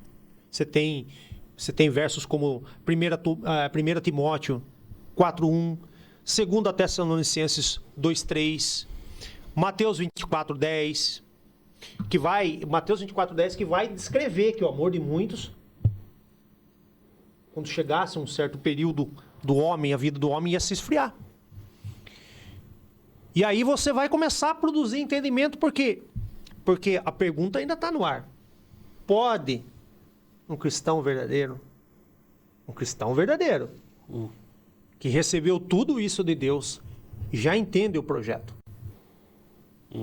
já está caminhando há um certo tempo, pode esse cristão chegar diante de Deus e dos homens e dizer assim, ó, eu a partir desse momento de agora, eu porque me fizeram isso ou aquilo, ou porque o sofrimento da vida, ou porque tudo aquilo que eu esperava de Deus não aconteceu. Olha, o negócio é o seguinte agora, eu não quero mais saber de Deus, verdadeiramente com o meu coração, eu estou me afastando. Será que o homem consegue fazer isso? Esse versículo que você citou aí, de Hebreus, é muito importante. Muito importante, não. Posso ler? Pode ler.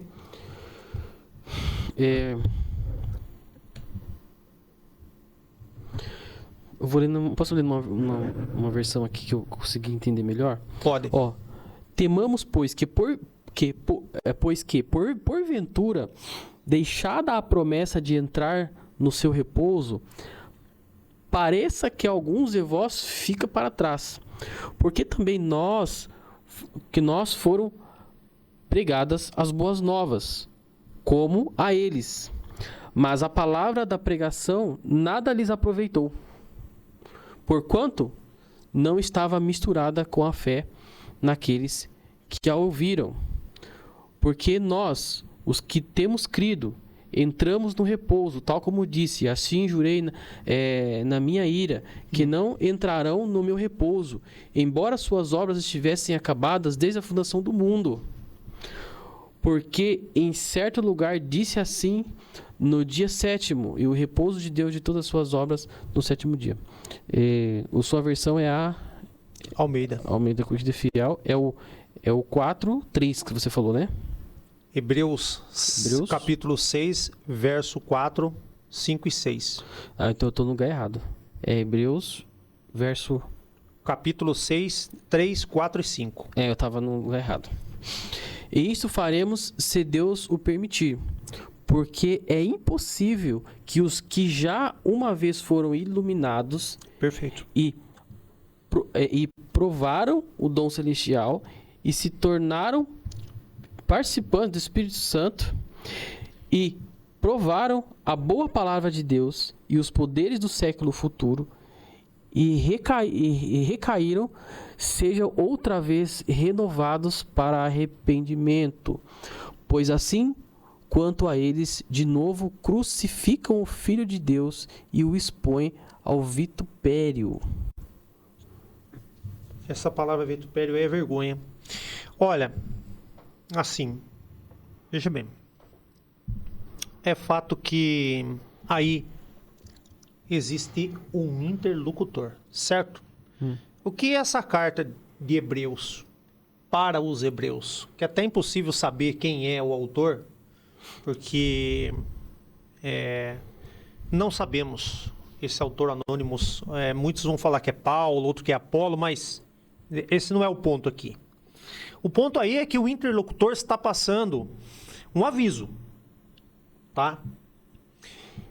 Um aviso hipotético, correto? Podemos trabalhar que é uma hipótese. É como se eu chegasse por irmão Rafael e dissesse assim, olha, irmão, é o seguinte, o senhor é crente, o senhor confessa todas as horas, todos os dias, que o Senhor e Salvador Jesus Cristo é o Senhor da sua vida e através da cruz Ele nos salvou. Mas eu vou te passar um aviso, tá? Se você desviar, se você apostatar dessa ideia, abrir mão dessa ideia, vamos trabalhar dessa maneira.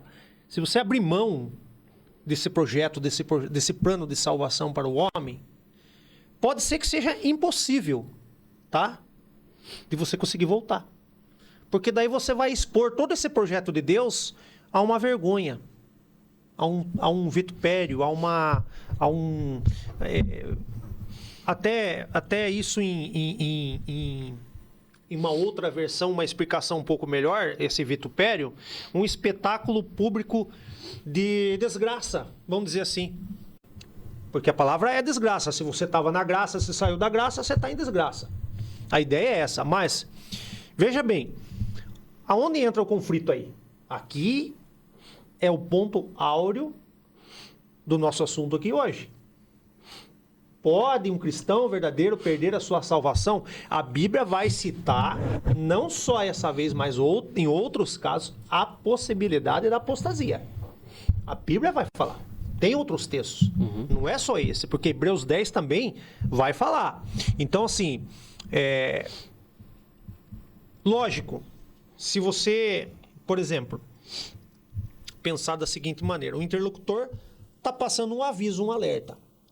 Mas o interlocutor aqui também, ele pode estar dizendo o seguinte, olha, tem crentes aí, tem cristãos aí que apostatou. E não vai conseguir voltar. Então, assim, veja bem, ó, aí eu vou dar uma nota aqui, ó. Hebreus 6, versos 4, 5 e 6, descreve a impossibilidade de se arrepender novamente. Quer dizer que se você apostatar verdadeiramente dos planos de Deus, do projeto de Deus, pode ser que seja impossível você se arrepender novamente. É um alerta. Para aqueles que já experimentaram a graça, já falamos de graça aqui, já foram ou estão sendo iluminados, provaram o dom celestial de Deus, está vendo que não é só uma ação aqui, são várias ações de Deus para com a vida da pessoa, sendo participantes do Espírito Santo. O que é o participante do Espírito Santo aqui? Tem comunhão com Deus. Reconhece o Espírito Santo de Deus na vida dele. O Espírito Santo de Deus age na vida dele. Deu dons a ele. Ele compreende Deus. Ele ouve a voz de Deus. Porque, na verdade, se a gente for compilar tudo isso aqui que nós estamos falando aqui hoje, esse relacionamento íntimo com Deus, esse projeto da salvação, nós temos que entender uma coisa. O que é ser crente? O que é ser crente? O que é ser um cristão? Aí esse versículo já entra nessa parte profunda, né? Já entra Porque nessa ele tá parte falando profunda. aqui, pelo que eu entendi, ele falou assim, ó. Porque é impossível que os que já uma vez foram iluminados e provaram o dom celestial e se tornaram participantes do Espírito Santo. Porque no grego aqui o provar, ele significa, eu não sei pronunciar a forma correta, mas geomai, que não é apenas dar uma mordida, mas é experimentar o sabor, ter uma experiência real e profundamente. Ele viu, ele experimentou. Então o versículo aqui está dizendo, porque é impossível que os que já uma vez foram iluminados e provaram o dom celestial e se tornaram os participantes do Espírito Santo, aí ele vai dizer, e provaram a boa palavra e os poderes dos séculos do futuro e recaíram, sejam outra vez renovados para arrependimento, pois assim quanto a eles, de novo crucificam o Filho de Deus e o expõem ao vitupério. Que significa que aqui no final vai dizer que a pessoa provou de Deus profundamente ali, né? Isso. Aí ela recai, quando ela recai, exatamente, ela é como se ela crucificasse de novo a Cristo. Exatamente. Crucificasse a Cristo de novo. E aí é apostasia, isso? Isso, ó. E depois se afastam deliberadamente. Ou seja, eu decido verdadeiramente, com todas as minhas forças, com todo o meu coração, abertamente. Não quero mais. Não quero mais isso para minha vida. Tô saindo fora. Ó, vou abrir um parênteses aqui, tá? Eu tenho acompanhado testemunho de pessoas que saíram de igreja, de denominações, enfim, não quero entrar muito no assunto. E a pessoa falou que vivenciou isso aí, por exemplo, vamos dar um número bom aqui para isso. 30 anos a pessoa foi participante de tudo isso aqui. E depois, um certo dia, ela falou assim, eu não quero mais isso aí para minha vida, porque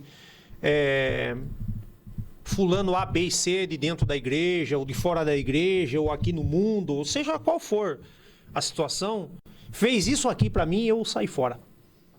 Tá? E aí você vem aqui, ó, sendo participantes do Espírito Santo, depois se afastaram deliberadamente do Senhor Jesus Cristo, de Cristo, em um ato de apostasia. Lembra que é apostasia, né? Uhum. Lembra lá. Só que não se trata de um pecador que vacila. Ah, só errei aqui, já estou apostatando, estou saindo fora. Não, não é assim que se interpreta isso aí.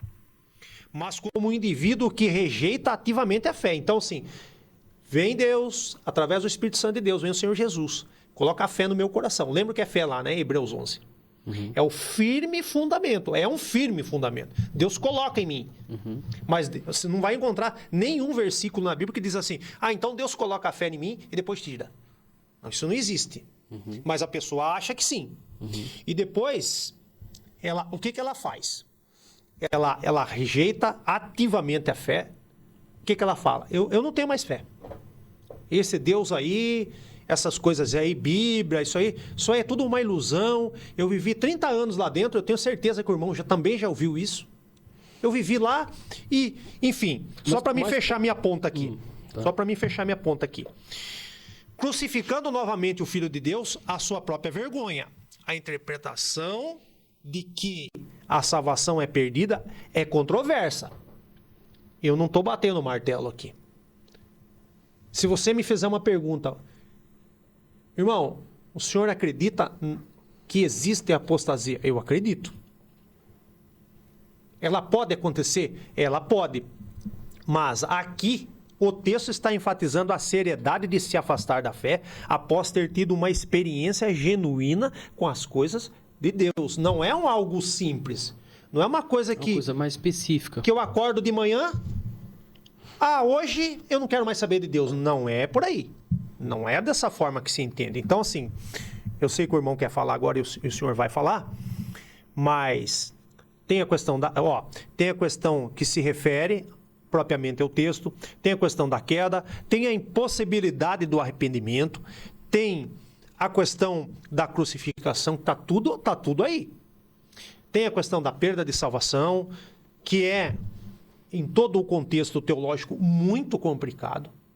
Porque quem consegue entrar na mente de uma pessoa para dizer assim, verdadeiramente se apostatou. Por que é complicado? Porque aqui você está falando, ó, porque a gente pode pôr uma condição... Porque aqui o senhor até explicou bem, falando que é uma condição especial, porque a pessoa teve a experiência genuína com Deus e apostatou.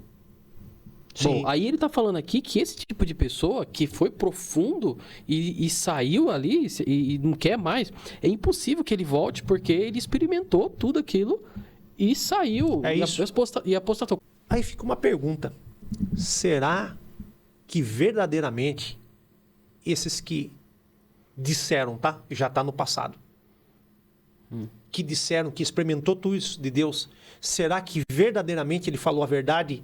E será que experimentou mesmo?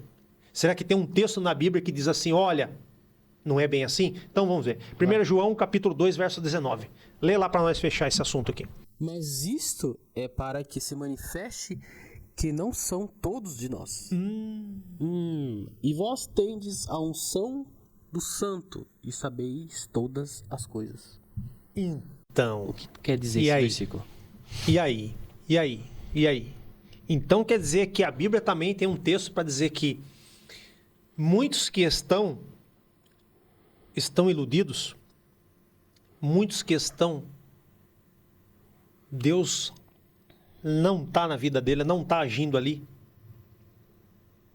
Aquilo que Hebreus capítulo 6 vai falar ali nos versos, que provou das coisas de Deus.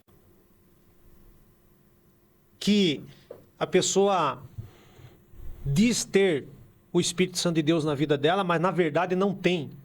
O texto aqui está explicando isso. Tá? Essa carta do João vai dizer o seguinte, olha, eram pessoas que abandonaram a fé e sem estar numa comunidade cristã, pois nunca foram verdadeiramente ou saem, ou serem, ou estão em uma comunidade cristã, pois nunca foram verdadeiramente crentes. Lembra da pergunta inicial lá? Pode um cristão verdadeiro, um crente verdadeiro, perder a sua salvação? Ainda nós estamos no contexto. Porque se Hebreus 6 fala que é uma apostasia e eu posso apostatar dessas coisas de Deus, dessa salvação, vamos falar abertamente que saio fora? Será que eu era? Será que João acertou quando ele disse, olha, nunca foram verdadeiramente crentes? E a saída dessas pessoas é a prova de que não pertenciam genuinamente aos cristãos, aos grupos, às pessoas de Deus. E a passagem serve para alertar os crentes a permanecerem firmes na verdade que aprenderam e a manterem na fé. É essa verdade que nós recebemos de Deus, ela tem que permanecer em mim. Não tem essa historinha de Deus agiu na minha vida, Deus me chamou, deu arrependimento, deu fé, mostrou seu projeto da salvação para mim, mas eu não quero isso, eu não entendi isso. Eu preciso manter isso, pois os que saiu nunca a possuíram verdadeiramente. É isso que João está falando. Olha, tem um grupo aí, vamos retificar isso aqui, essa fala de João e o que eu falei aqui. João está dizendo assim, tem um grupo aí, tá? Se eles saíram, porque ele não era dos nossos. É importante, eu queria que o senhor até falasse, pastor, para explicar para as pessoas, que essas pessoas que saíram, elas não são essas pessoas que desviam, né? Não necessariamente. Não é essas, por exemplo, porque tem muita gente às vezes que está fora da igreja e fala assim, pronto, agora não tem salvação para mim. Não é essa, porque desviar é uma coisa, você deixar ali e falar assim, não estou indo mais na igreja, eu desanimei. Não é isso. Eu saí, eu não estou mais frequentando, ou eu pequei e enfraqueci na fé. Isso. Não é isso, né? Não. Não é isso que está falando. É isso em cima da sua fala, mas não é isso que a ideia que você leva. Porque fica aquela pergunta primeira também. Tô salvo de manhã, pequei o dia inteiro, aí à noite eu tô condenado. Saí fora. Não é bem assim. Não é aquele mingauzinho ralo, entendeu? Sim. Não é uma coisinha. Entendeu? Porque assim, para isso teríamos que se fazer uma classificação de pecados. E aí nós sabemos que, biblicamente falando, só existe um pecado narrado, inclusive pelo Senhor Jesus, que é a blasfêmia contra o Espírito Santo. E aí sim, não pela decisão do homem, não pela apostasia do homem, que pode ocorrer, mas pela decisão do Espírito Santo dizer assim, essa pessoa aqui, eu não quero mais. Que é você blasfemar contra o Espírito Santo, aonde você diz lá que a obra que o Espírito Santo está realizando em mim, ou que eu estou vendo, ou que as pessoas estão vendo, eu atribuo isso aí a demônios. Isso que é blasfêmia. Essa é a blasfêmia. Eu atribuo essa obra maravilhosa do Espírito Santo na minha vida e falo assim, não, isso aí não é Deus. Isso aí é outra coisa. Tá? Mas com viés de profundidade, não é? Eu posso sair falando aí no microfone, aí na rua, aí, falando assim, olha, você tá vendo? Tudo que você achou, o que o Espírito Santo de Deus fez na sua vida, viu? Não era, tá? Era o fulano de tal. Não é bem assim. É muito profundo isso. É porque a palavra vai dizer que o único que convence o ser humano do pecado é o Espírito Santo. Do pecado, do juízo e da justiça. Isso. E se você não dá liberdade para o Espírito Santo, ele não vai entrar na sua vida, ele não vai te convencer, ele não vai causar transformação e aí você está perdido, pronto, perdeu a salvação. Sim. É isso. É isso. Porque, resumindo? Em resumo é isso. Irmão, ser crente é um relacionamento íntimo com Deus, com o Eterno. Você ora, você estuda, você fala de Deus o tempo todo, você vive Deus, você respira Deus, você ama a Deus de todo o seu coração. Lembra lá em Romanos 8? O que está escrito lá em Romanos 8? Para todos aqueles que amam a Deus e foram no passado chamados para o seu decreto. Então, quando a gente pega todo esse contexto, o senhor já vai encerrar, o senhor já vai falar, existe uma perspectiva final de tudo isso, que ela é muito interessante. E a Bíblia, ela fala muito mais sobre, ou melhor dizendo, o Senhor Jesus fala na Bíblia muito mais sobre salvação em seus ensinamentos do que propriamente condenação. Por exemplo, não precisa abrir a Bíblia, né? Nós já estamos terminando. Ó, Mateus capítulo 25, verso 34, o Senhor Jesus vai dizer o seguinte: então dirá o rei aos que estiverem à sua direita: vinde benditos do meu Pai, possui por herança o reino que vos está preparado desde antes da fundação do mundo. Opa, exegeticamente, a Bíblia se explica. E para que a exegese seja conveniente e perfeita, às vezes eu preciso de um outro texto para explicar um texto. E aí, o que acontece? A própria fala do Senhor Jesus, ó. Lembra do Apocalipse 13:8? O Cordeiro foi morto desde antes da fundação do mundo. Aqui o Senhor Jesus, que é o Cordeiro de Deus, que veio a esse mundo tirar esse pecado que nos condena, ele vai e pronuncia exatamente naquele contexto. Desde a fundação do mundo está preparado. O projeto já está pronto lá. Então, numa perspectiva final, se o senhor irmão me permite terminar a minha fala aqui nesse momento, a sua missão principal, como destacado lá em João 3,17 e em 1 Timóteo 1,15, foi oferecer a vida eterna e resgatar o mundo do pecado e não condená-lo. Ele ensina que a salvação é alcançada pela fé nele, embora também alerte para a consequência de não crer nele, que é a condenação eterna. Por que o 3,16 vai dizer assim? Porque Deus amou o mundo de tal maneira que deu o seu Filho unigênito para que todo aquele que nele crê não pereça, mas tenha a vida eterna. Aí o irmão fala assim, mas e o lado B? O lado B vai dizer assim, olha, se você não crê, se você não receber a palavra com amor, com entendimento, se você não deixar essa fé chegar até você, pode acontecer aí uma condenação eterna. Então, a forma mais comum de você ver essa questão, que é a salvação, que é um presente de Deus, tá? A salvação não vem pelas minhas obras, pelo meu entendimento, pelo meu intelectual, pelo meu intelecto, pelos meus títulos, por aquilo que eu já estudei, que eu sou, mas é um dom de Deus, é um presente de Deus, que nos é dado pela fé. E a certeza da salvação é confirmada pela evidência de uma vida transformada, pelo testemunho do Espírito Santo. No entanto, algumas interpretações da Bíblia sugerem que a salvação pode ser perdida por meio de um afastamento deliberado da fé. Tá? Então, para a gente fechar, quer dizer, fechar essa fala de hoje, porque o assunto não vai encerrar nunca. Porque vai chover comentários aí, dizendo assim, não, eu não concordo. Apostatou, acabou. Não pode ser regenerado de novo. O cristão, sim, pode perder, sim. Esse negócio de estar salvo para sempre, isso não existe. Pode perder. E se eu falhar, e se eu pecar, e se eu me afastar, eu não posso voltar. Vai ter pessoas que vai falar isso aí. Só que eu vou, porque tinha aqui também, nesse estudo, o contraponto. Qual é o contraponto? Será que Deus falhou o seu projeto? Será que ele é falho? Será que Deus é imperfeito?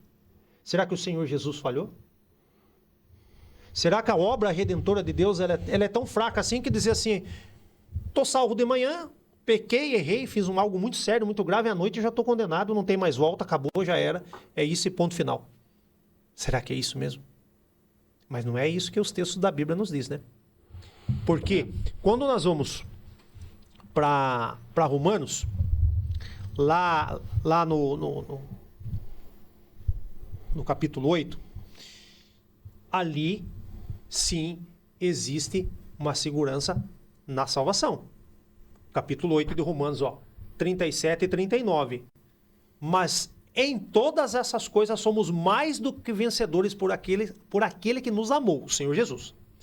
Porque estou certo de que nem a morte, nem a vida, nem os anjos, nem os principados, nem as coisas que estão presentes, e nem as que hão de vir, nem as alturas, nem as profundezas, nem outra qualquer criatura nos poderá separar do amor de Deus que está em Cristo Jesus, nosso Senhor. Não poderá separar. Encerro aqui a minha fala, dizendo para você que está ouvindo aí, irmãos, que já tem um tempo na fé, que já tem bastante tempo na fé, é o que está chegando hoje. Leia esse texto de Romanos 8, 37 e 39. A Bíblia, não eu. Não fui eu que escrevi a Bíblia.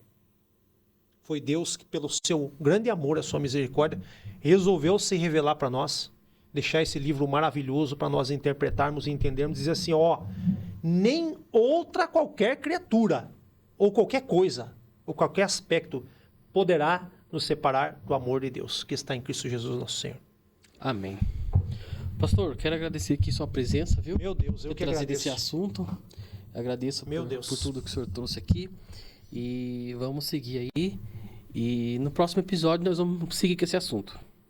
Certo. Amém? Perfeito, amém. Agradeço muito pela sua presença aqui. Amém, tá que bom? agradeço. Ter aceitado Meu o Deus, convite, foi vir uma aqui honra. participar. Eu sei que é muita coisa, a Bíblia é muito rica, mas nós vamos ter muito tempo aí pra gente fazer e debater esse tema aí, né? Gente, para você que ficou até o final aqui, muito obrigado. Fique ligado aí, porque nós vamos continuar esse assunto aqui, falando sobre a doutrina da salvação. Então, Perfeito. Fique aí e eu espero você até o próximo episódio aqui do Crente a Bíblia. Fica com Deus.